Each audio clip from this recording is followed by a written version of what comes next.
Morning students, ये आपका part 2 video इस चैप्टर का। पार्ट 2 वीडियो में एक्सरसाइज 6.1 पे है और क्वेश्चन नंबर है 1। कह रहा है कोष्टक में दिए गए उपयुक्त शब्द से रिक्त स्थानों को भरें। देख रहे हैं ना क्वेश्चन में, इसमें से इस रिक्त स्थान को भरना है। पहला क्वेश्चन कह रहा है कि 2 सेंटीमीटर भुजा वाले सभी वर्ग खाली स्थान होते हैं। तो देखिए, समान भुजा की लंबाई दी है, तो समान भुजा की लंबाई वाले अगर दो वर्ग की बात करें तो वो एक दूसरे को आसानी से ढक लेंगे, यानी कि वो सर्वांगसम भी हो जाएंगे और सदृश भी हो जाएंगे। ठीक है, क्योंकि मैंने बताया कि सभी वर्ग समरूप होते हैं, यानी कि सदृश होते हैं, तो समरूप भी होंगे और सदृश भी होंगे, यानी कि ये ऑप्शन भरेंगे, सदृश और सर्वांगसम। दोनों वगैरह समान त्रिज्या वाले सभी वृत्त, तो ये भी आपका सर्वांगसम और सदृश, यानी कि समरूप और सर्वांगसम दोनों हो जाएगा। ठीक है, चलिए अगर कह रहा है सभी समचतुर्भुज खाली स्थान होते हैं, सदृश होते हैं या सर्वांगसम होते हैं, यह बताना है। तो तीसरा का आंसर क्या हो जाएगा? तो सभी समचतुर्भुज के बारे में कह रहा है, तो समचतुर्भुज आप देखे हुए हैं, समचतुर्भुज की चारों भुजाएं आपस में बराबर होती है। तो दो को अगर समचतुर्भुज बनाए तो इनके भुजाओं का अनुपात तो बराबर होगा ना जी, बिल्कुल भुजाओं का अनुपात बराबर होगा, तो ये आपके सदृश हो जाएंगे, यानी सदृश का मतलब कि ये समरूप हो जाएंगे। एक भवन के एक ही निगेटिव से बने सभी फोटो, मतलब कि कोई भवन का हम लोग एक फोटो खींचे तो उसका जो निगेटिव होता है, उसी निगेटिव से बना हुआ जो फोटो होगा वो कैसे होंगे? सदृश होंगे, सर्वांगसम होंगे और सर्वांगसम सदृश दोनों होंगे। तो एक ही निगेटिव से जो फोटो बनेगा तो वो बड़ा छोटा कुछ भी बन सकता है, तो वो क्या होंगे? सदृश होंगे, यानी कि समरूप होंगे। चलिए अगला क्वेश्चन 5 नंबर का रहा है कि दो बहुभुज जिनकी भुजाओं की संख्या समान हो समरूप होते हैं यदि उनके संगत कोण समान एवं संगत भुजाएं क्या होती हैं? तो संगत भुजाएं समानुपातिक हो, यानी समानुपाती हो या एक ही अनुपात में हो, तो यह समानुपातिक भर देंगे। समझ गए? चलिए 2 नंबर क्वेश्चन देखते हैं। कह रहा है बताइए कि निम्नलिखित में से कौन सा कथन सत्य है और कौन असत्य है। कह रहा है पहला क्वेश्चन कि दो सदृश आकृतियां सर्वांगसम होती हैं, बिल्कुल यह असत्य है। ठीक है, सभी सर्वांगसम आकृतियां सदृश हो सकती है, लेकिन सभी सदृश आकृतियां सर्वांगसम नहीं हो सकती हैं। कह रहा है सभी सर्वांगसम आकृतियां समरूप होती हैं, हाँ ये बिल्कुल सही है, ये आपका सत्य है।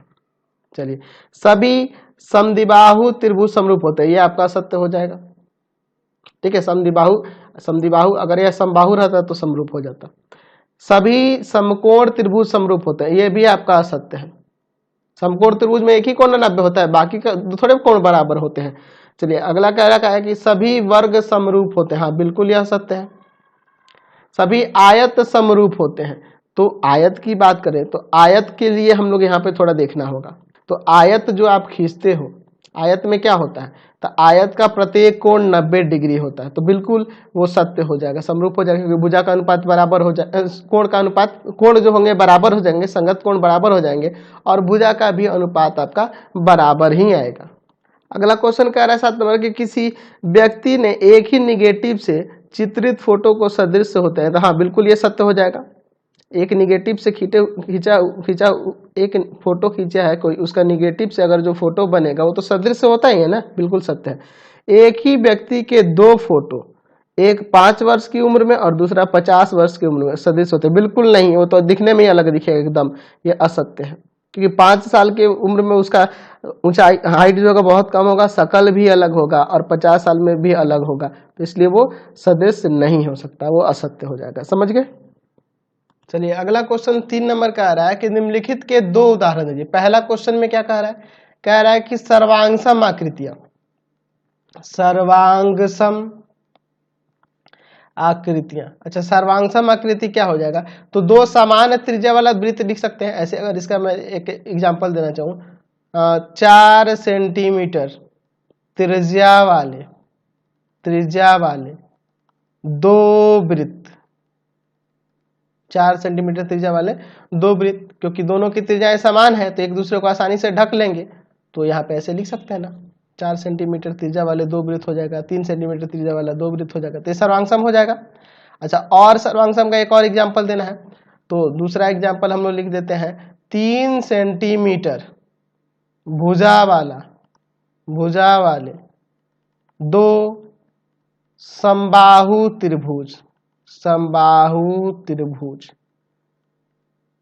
समबाहु त्रिभुज। तो अगर मैं यहाँ पे समबाहु त्रिभुज बना दूं, दोनों की त्रिज्या, दोनों की भुजा जो है 3 सेंटीमीटर ही हो, दोनों की प्रत्येक भुजा 3 सेंटीमीटर, तो दोनों एक दूसरे को आसानी से नहीं ढक लेंगे, बिल्कुल ढक लेंगे, क्योंकि इनकी प्रत्येक भुजा 3 सेंटीमीटर है।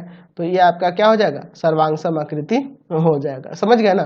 दूसरा देखो, दूसरा कह रहा है कि सदृश आकृतियां जो सर्वांगसम नहीं हो, जैसे इसके पहले वाला जो बताया है वो सर्वांगसम भी था, सदृश भी था, लेकिन यहाँ सदृश हो लेकिन सर्वांगसम नहीं होना चाहिए। तो मैं यहाँ पे एग्जांपल ले लेता हूँ, 1 सेंटीमीटर तथा 2 सेंटीमीटर त्रिज्या वाले वृत्त। देख लो, अगर मैं 1 सेंटीमीटर त्रिज्या वाला एक वृत्त ले लूं और एक 2 सेंटीमीटर त्रिज्या वाला वृत्त लूं, तो ये दोनों क्या हो जाएंगे, तो यह दोनों जो है यहाँ समरूप हो जाएंगे लेकिन सर्वांगसम नहीं होंगे, यानी कि सदृश है, सर्वांगसम नहीं है। और भी एग्जाम्पल हो सकता है, 1 सेंटीमीटर तथा 2 सेंटीमीटर त्रिज्या वाले, सॉरी भुजा वाले, ये तो फिर सेम ही एग्जाम्पल हो जाएगा, भुजा वाले 2 समबाहु त्रिभुज। ठीक है, चलिए, यानी कि 2 समबाहु त्रिभुज, एक की भुजा 1-1 सेंटीमीटर की है और दूसरे की भुजा 2-2 सेंटीमीटर की, इस तरह से। समझ गया ना। तो ये हो जाएगा आपका सदृश हो जाएगा लेकिन सर्वांगसम नहीं होगा। क्लियर है। चलिए अगला कह रहा है असदृश आकृतियां, उसको देख लेते हैं। असदृश मतलब क्या, जो समरूप नहीं हो, यही ना। अच्छा, समरूप ना हो तो मैं एक काम करता हूं, एक मैं वर्ग ले लेता हूं और एक आयत ले लेता हूं। एक वर्ग और एक आयत बिल्कुल समरूप नहीं है ना, वर्ग और आयत।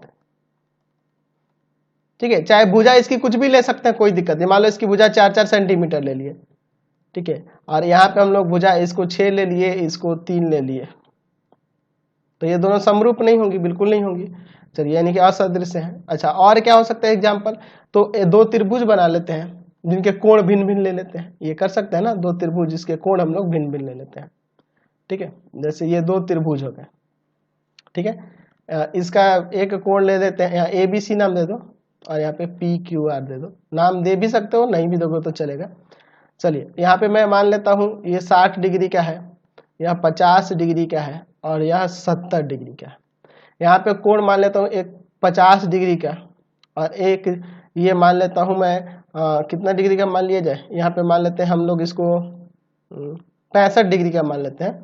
ठीक है, तो तीसरा कितना हो जाएगा, तो ये आपका 65 डिग्री ना होगा, 65 130 और ये 50 180। तो देख लो, ये दोनों समरूप नहीं होंगे क्योंकि कोण अलग अलग है, तो ये असदृश आकृतियां हो गई।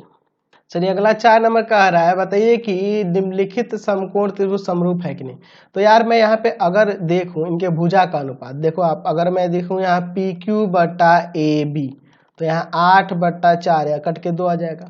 अगर मैं यहाँ देखूं QR बटा में BC, तो यहाँ हो जाएगा 6/3, ये भी 2 आ जाएगा।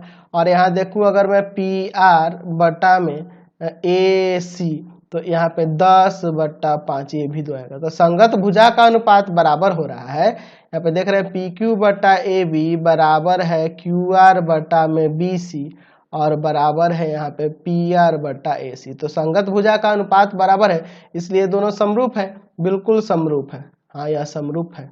समझ गए, बिल्कुल समरूप है। समझ गए। चलिए 5 नंबर भी उसी तरह का है, बताना है कि ये 2 आयत युग्म दिए हैं, समरूप है कि नहीं। तो देखो, तो आयत के आमने सामने की भुजा बराबर है, ये 5 तो ये 5, ये 10 तो ये 10, यह 2 तो यह 2 हो जाएगा, यह 4 तो यह 4। भुजा का अनुपात निकालो। अगर मैं AD बटा में PS देखूं, AD बटा में PS, तो 5/2 आएगा। AB बटा में PQ देखो, तो ये आपका 10/4 आएगा, ये भी कट जाएगा 5/2। उसी तरह से अगर मैं यहाँ पे BC बटा QR देखूं, तो ये भी आपका 5/2। और उसी तरह से CD बटा में RS देखूं, CD बटा में RS देखूं, तो ये भी आपका 10/4 कट के आ जाएगा 5/2। तो हर एक का अनुपात बराबर आ रहा है और संगत कोण भी बराबर दिख ही रहे हैं। चलिए, AB बटा में PQ और यहाँ है BC बटा में QR बराबर में CD बटा में RS। तो संगत कोण भी बराबर और भुजा का अनुपात भी बराबर, इसलिए समरूप होगा, बिल्कुल यह समरूप होगा, कोई दिक्कत नहीं है, इसमें सोचने वाली बात ही नहीं है। अगला 6 नंबर देखिए, कह रहा है कि निम्नलिखित चतुर्भुज दिए हैं, समरूप है कि नहीं। देखो, पहली बात की एक वर्ग है एक आयत है, इसलिए समरूप नहीं हो सकता है। ऐसे ही कह सकते हैं कि एक चित्र तो वर्ग है और दूसरा जो है आयत है, तो ये दोनों समान दिखनी चाहिए ना, दोनों का शेप सेम होना चाहिए, तब ना हम लोग समरूपता के बारे में सोचते हैं। तो दोनों भिन्न भिन्न आकृति। अब ये नहीं है कि संगत कोण बराबर हो गया तो समरूप हो गया, नहीं, यहाँ पे एक वर्ग है एक आयत है, इसलिए समरूप यह नहीं हो सकता है। अगला क्वेश्चन देखिए 7 नंबर में कह रहा है बताइए कि निम्नलिखित बहुभुज युग्म समरूप है या नहीं।